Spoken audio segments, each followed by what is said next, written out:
back soon enough. This is Mr. Frenzy from MrFrenzyProductions.com, and today we are going to cover hi-hats within the grid of FL Studio 20. All right, here we go. Or any form of FL Studio, really. Okay, here we go. First off, what we need to do is we need to select a hi-hat. Now, what the hi-hat does is it applies movement to the beat, okay? If you don't have your hi-hats set that are playing, the beat kind of doesn't drive in a certain way, okay? Hi-hats generally are things that people feel rather than hear, okay?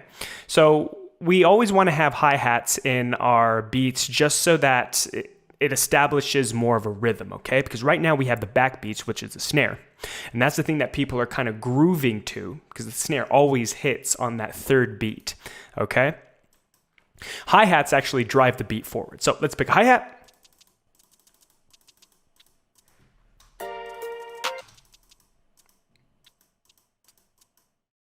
Let's pick this one. Here we go. Okay. So same channel rack. Okay. I'm still in unsorted, not in audio. And I'm still using pattern 1. Okay. So basically all you have to do is just drag and drop right underneath the clap. Make sure not to drag the sample onto the clap because then it'll replace your clap with the hi-hat. So now let's get into the hi-hat pattern. How do we want the hi-hat pattern? Well, to my ears, what I'm going to do is I'm going to do something pretty basic in trap music. I'm going to place the hi-hats on every beat and also on every other beat. This also signifies eighth notes, okay? And eighth notes are counted 1 and 2 and 3 and 4 and. Okie dokie? So just so that you can kind of see it as well, I'm also going to place it on the grid. So a plus sign signifies and, okay? So I don't literally have to type out and, you know, because that'd be kind of annoying. We have and. Okay, this is 1 and 2 and 3 and 4 and. Now my hi-hats, there we go. I'm gonna put the hi-hat on beat number 1. I'm also, actually, you know what? Let's do it this way. I'm gonna put the hi-hat on every quarter note or every beat, and let's listen to it. I'm gonna take off the metronome too because basically, essentially the hi-hat is what the metronome is doing. Check it out. Now it's gone, so I'm still going to place them on every beat. So this is beat number 1, 2, 3, 4.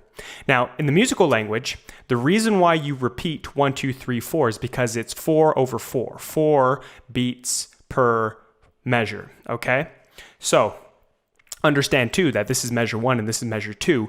It's counted 1, 2, 3, 4, 1, 2, 3, 4, so on and so forth. You don't go 1, 2, 3, 4, 5, 6, 7, 8, 9, 10, 11, 12, because that wouldn't be efficient, okay? So this is still beat number 1, 2, 3, 4. Okay, cool. Now what I'm going to do is I'm going to also add hi-hats on the and of 1, the and of 2, and of 3, and of 4, okay? So this is on every half beat as well. And then you get this. There you go.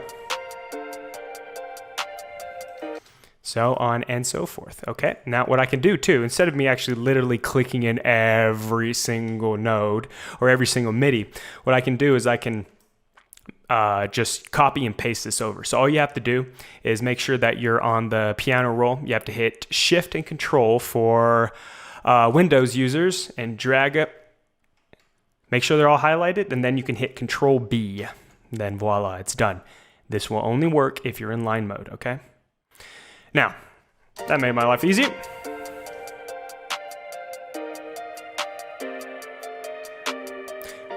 Great, awesome. So that's how eighth notes are applied. 1 and 2 and 3 and 4. And you can literally count this with as well. 1 and 2 and 3 and 4 and 1 and 2 and 3 and 4 and. This is how, like, I guess traditional musicians are taught rhythm and stuff like that.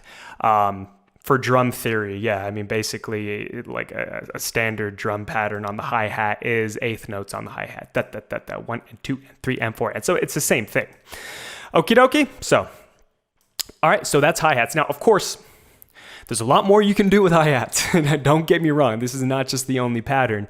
However, this is a good starting. This is a good way to start your beat out if you're just starting out, okay? Have your claps or your snares on every third beat. and then have your hi-hats playing eighth notes. 1 and 2 and 3 and 4 and, okay? Just to establish the backbeat and also the rhythm of the beat. The backbeat is where the snare is or the clap, and the rhythm is what the hi-hat's doing, okay? Next module, we're gonna do the bass drum. This is Mr. Frenzy from MrFrenzyProductions.com, and I will see you in the next one.